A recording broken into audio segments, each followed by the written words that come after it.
Popular podcast host Joe Rogan has revealed that he actually considered moving out of the US and relocating to Australia, before coming to the realization that he would never be able to live in a country that doesn't afford its citizens the same freedom as Americans enjoy. During a recent interview with retired mixed martial arts fighter Royce Gracie, 57-year-old host, who relocated from California to Texas in 2020 with his whole family, opened up about where he once considered moving to if he didn't live in the US.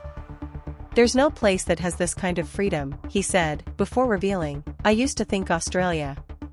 However, he says that he ultimately realized the country wasn't the place for him when he saw the strict COVID-19 protocols that were enforced during 2020. Rogan made the claim that the reason authorities in Australia were able to implement such harsh quarantines during the pandemic was because of strict gun control laws, Realtor reports. "I saw how they handled the pandemic, and I was like, oh f***. Well, that's what happens when no one has guns," he said. "Yep, the army just rolls in and tells you what to do and puts you in concentration camps because you have a cold, like it's crazy."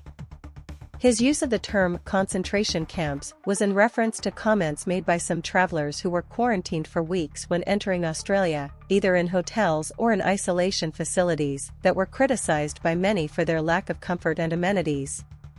It is not the first time that Rogan has spoken out to criticize Australia's strict COVID measures.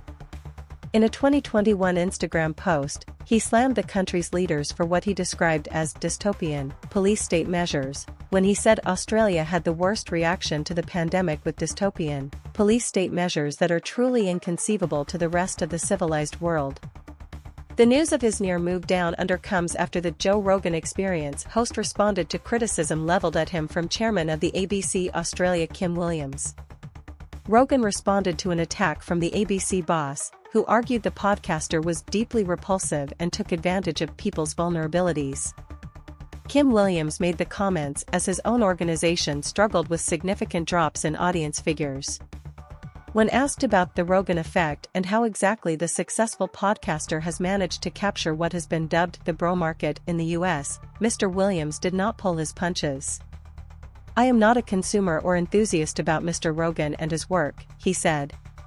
"But I think that people like Mr. Rogan prey on people's vulnerabilities. They prey on fear." Rogan responded to the criticism overnight with a tweet on X sharing a clip of Mr. Williams' rant. He said LOLWUT. Elon Musk shared Rogan's tweet and compared the ABC to a communist Russian newspaper, saying, "From the head of Australian government-funded media, their Pravda," he wrote.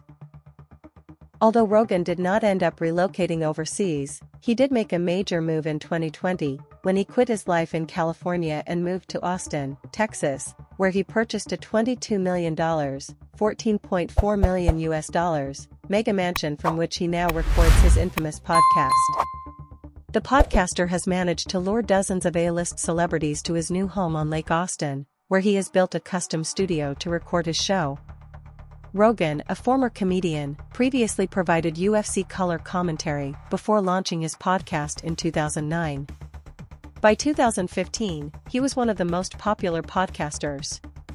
He has since interviewed everyone from Edward Snowden to Neil deGrasse Tyson, J.D. Vance, and Bernie Sanders. After Sanders appeared on his show in 2020, Rogan endorsed the Democratic Party candidate in the 2020 presidential race. In 2020, Rogan moved from Southern California to Austin after reportedly agreeing to an estimated $100 million deal to broadcast exclusively with Spotify. In February 2024, Rogan reportedly signed a new $250 million agreement with Spotify that allowed him to broadcast on other platforms, including YouTube and Apple.